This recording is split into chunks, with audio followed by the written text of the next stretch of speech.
Let's quickly have a conversation about how to properly structure your website. So when we talk about website structuring, we're speaking about the ability for you to actually facilitate navigation for your visitors so that they can have a great user experience while they are on your website, right?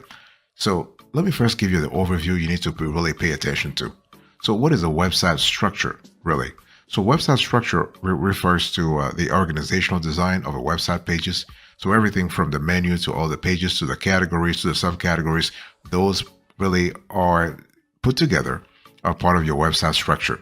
So creating a website structure involves organizing and classifying content to create a layout that's understandable, accessible, and predictable. And navigation should be intuitive so users can find what they're looking for on any page without much effort. This is really important because website design relies on structure to organize web pages into categories and easy to follow pathways. Think of a website navigation menu. Every page has a place, right? So without a thoughtful structure, visitors cannot use this menu properly. And so there are three most common types of website structures. We have the first model is based on linearity. Second model is based on hierarchy. The third one is based on the web design. So again, let me just repeat that. So you have the linear model. So the linear structure or sequential model places pages in a single logical sequence, one after the other. So this model works well for creators who want to showcase a brand, product, or service without maximum content. So if you have minimal content, then you can actually show this. So in a linear model, the site visitor can go straight to the next step when they have learned what they need to know from the previous one. So once they have chosen an offering from the home page, they can learn more about it on a secondary page and then convert on the next. They only move on, they actually leave the page they're currently on once they have found what they need. So you can see on the screen here the linear model. By the way, welcome back to the show. It's really a pleasure to have you here. We love having this kinds of conversation here. So besides the linear model, we have the hierarchical model. So this is the hierarchical structure, aka the tree model, which takes a top-down approach to guide visitors from a general page, like a home page, to more content. So general pages are also called top pages, while pages with specific content are called sub-pages or child pages. And this model works well for content-heavy websites. So the hierarchy for many e-commerce websites, for example, becomes more specific from the top down, from the top page down. So you'll find increasingly specific products as you move down the hierarchy. So a clothing store, for example, likely has several categories, each with unique subcategories. So you can see on the screen here. And then we have the webbed model, the third category. So this comes from its net-like structure. So it connects the landing page or homepage to sub-pages through internal links. So the difference is that these links are not hierarchical or nested. Each internal link is available at all times. Fantastic.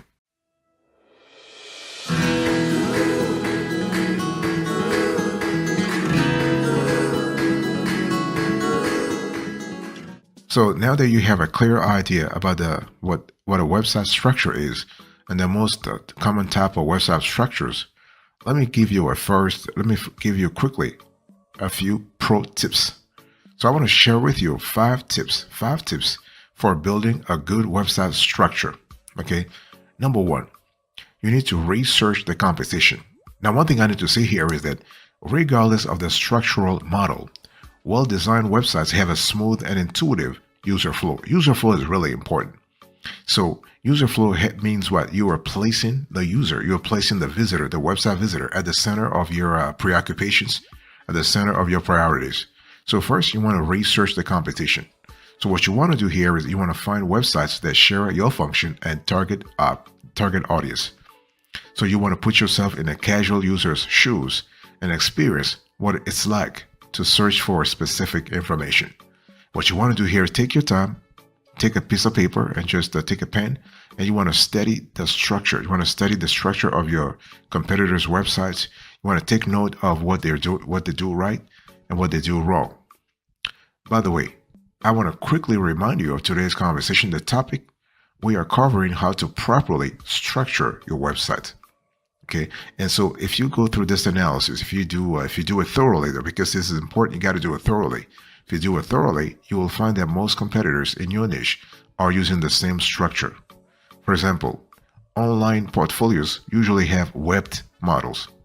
Learning what visitors can expect from your website based on the competition helps you build a user-centric structure.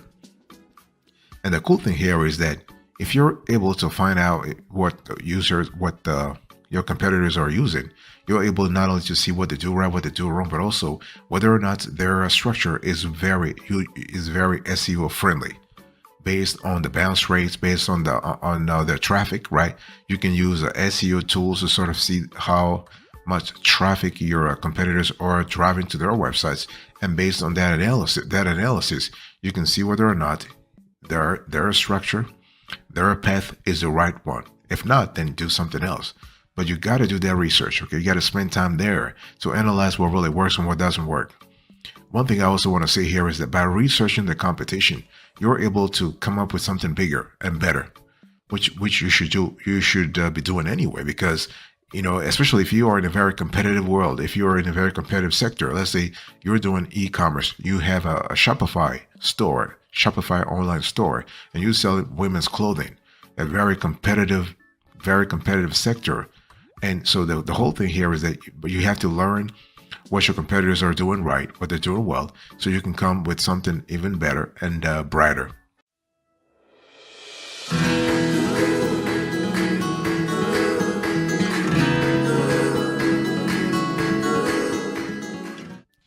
The second thing I want you to do here is to identify your structure. See, the whole thing is, if you want to properly structure your website, you need to start somewhere, right? You can't just build from nowhere. You got to first identify what you're working with. Okay, this is really important, to take the time to analyze your own structure if you have one, because maybe you don't have one. But it's important to really take down. You want to go to your sitemap. You want to go to if you have a no-code website template, then it's pretty easy, because all those no-code website templates, they come with responsive designs automatically, so you're able to see how your website actually performs on various devices. Okay, and it's really important at that point to see how your current structure, how the structure actually plays out on each device, because you might be thinking, well, my structure is kind of fine on desktop. But once you move from desktop to smartphones, you realize that it's not compatible with mobile devices. It's important at all times to have a responsively designed website that fits well when it comes to website structure on each device. So when we talk about identifying your structure, you need to write down key categories and subcategories your website should include. So with everything in front of you, identify what model might work best based on how many pages you will need. Remember, I want to remind you of the three most common types of website structures. So we have the linear model, we have the hierarchical model, and we have the web model.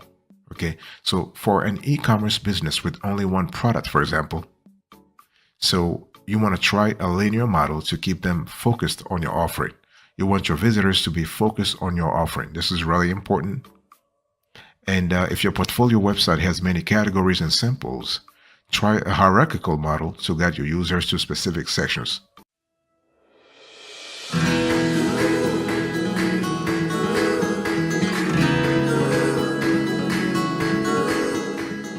The third thing I want you to do right now is to build a user flow diagram. Okay, so let me just I want to dig a little deeper here. So before I define what a user flow diagram is, let me go back to say that when we talk about website design and website structure and website navigation, everything starts and ends with a user. Everything starts and ends with the visitors. Okay, you got to think about your target audience. You got to think about what they're looking for. You got to think about how to make things easy or easier for them. They need to be able to get on your website, get what they want real quick, and just get out of there. Okay, otherwise you will have a very high bounce rate, which Google doesn't like anyway, and which you don't want to have anyway yourself. So when we talk about building a user flow diagram, I'm speaking about a process in which you are able to improve, rather, not increase, but improve user experience. And you have to do so continually. Okay, so what is a user flow diagram? So it's basically the how you map the user experience from start to finish. Let me repeat that. A user flow is a diagram of the user experience from start to finish. So you are basically mapping out your UX, your user's UX from start to finish. So you want to decide what you want your user to do, whether it is making a purchase or signing up for a newsletter, and create a user flow to define how they will get there. And the quicker you do this, if you are able to do this yourself quickly, you'll be able to help your users identify the best steps to get there. By the way, boss, I want to quickly remind you of today's topic. We're having a conversation about how to properly structure your website. So one thing that you need to really remember here is that a step-by-step view of your user's experience ensures that you don't miss any steps when creating a website structure. What I'm trying to say here is that you want to put yourself in the user's shoes. That's just a lot better. You got to put yourself in the user's shoes and imagine if you were to actually follow the same path, if you were to follow the same itinerary to get the thing that you're looking for, how would you go about that? And if you do this, you'll be able to map out pretty quickly the user flow diagram.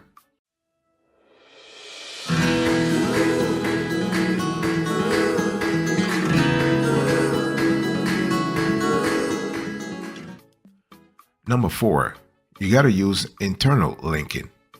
Okay, so I'm just trying to explain to you. So if you want to build a good website structure, number 1, research the competition. Number 2, identify your structure. Number 3, build a user flow diagram. Number 4, use internal linking. So after establishing a structure, you need to design a way for your user to navigate the website. Okay. And again, I want to really remind you that when we talk about a structure, you have the ability to choose between a linear structure, a hierarchical structure, or a webbed structure. So along with a navigation bar or other framework, you want to include useful links on sub-pages to redirect people to relevant information. It's all about making sure that people are going back to relevant information. Now, relevant information can be two things.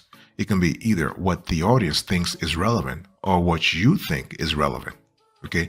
An about page, for example, could link to different sections of a portfolio, and a product page could link to similar products. Okay. And anticipating where site visitors want to go improves navigation and builds a stronger network of links throughout a website.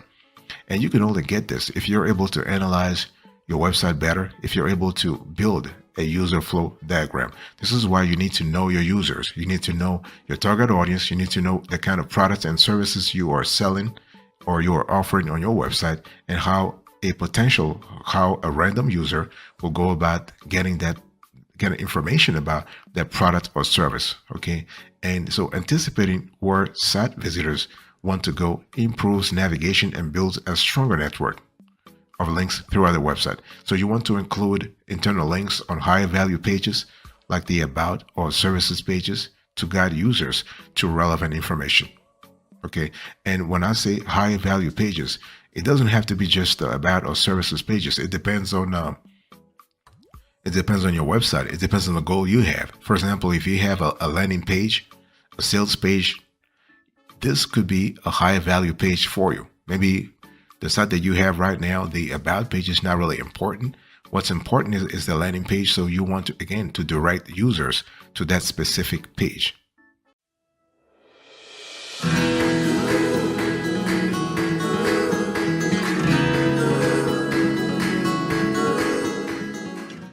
The next thing I want you to do here is to create a site map.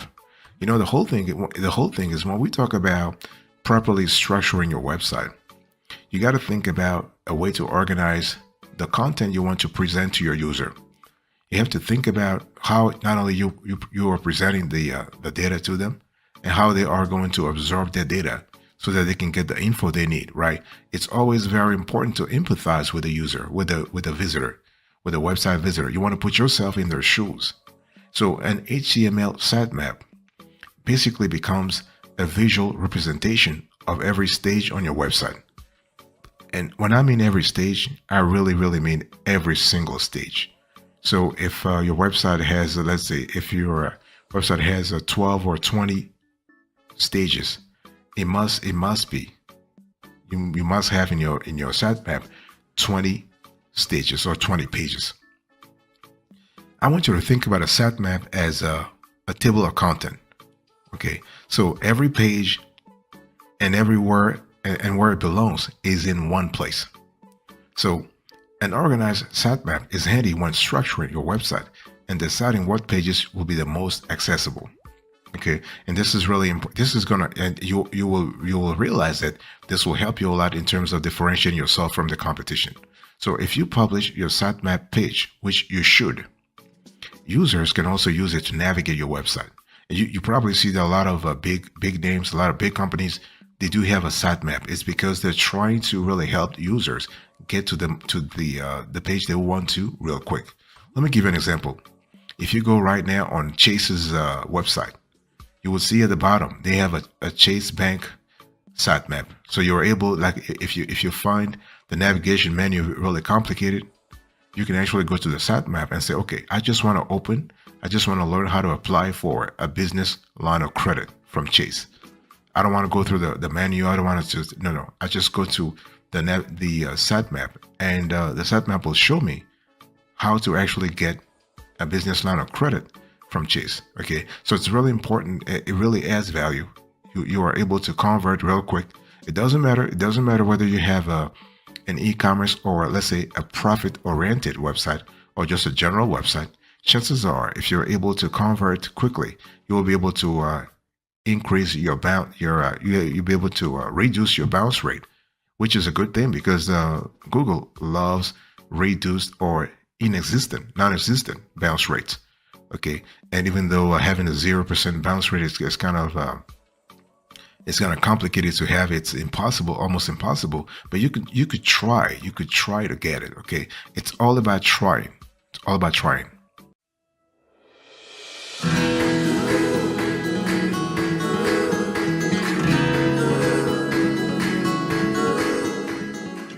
If you have made it so far, I really want to reward you. I want to reward your loyalty, your attention, and this is kind of cool. I want to give you a bonus. So why does structure matter for SEO and how?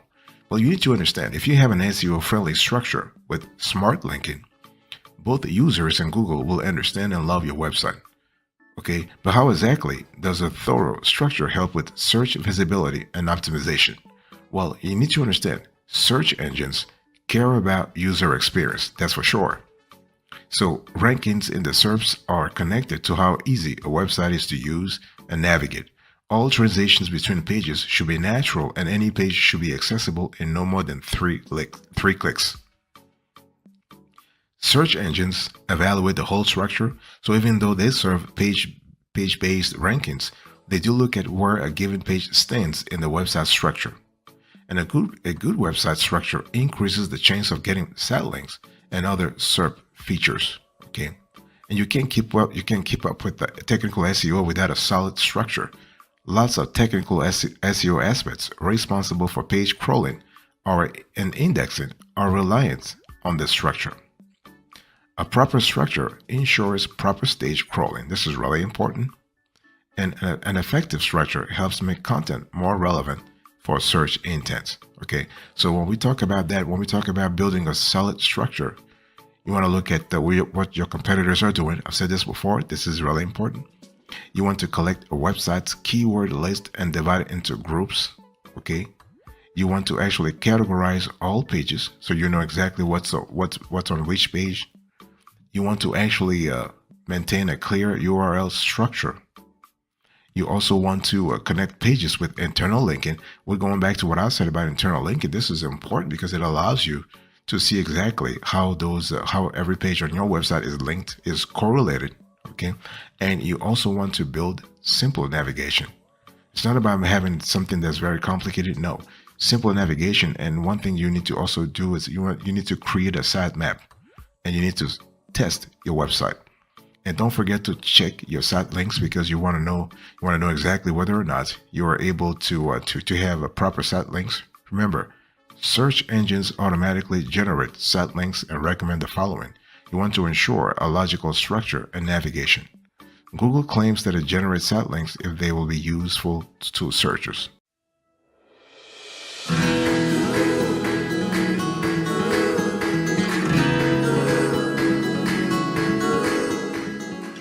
Thank you so much for your attention. I really appreciate it. In today's conversation, I was just talking to you about how to properly structure your website.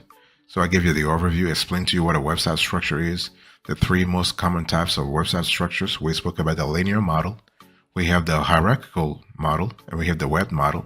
And I give you the tips, things you need to follow if you want to properly structure your website, research your competition, identify your structure, build a user flow diagram, use internal linking, and create a sitemap. And I just share with you in the bonus category a few things that you need to pay attention to if you're trying to improve your website structure going forward. Thank you. God bless you. I'll speak to you another time. But until then, remember, stay marvelous.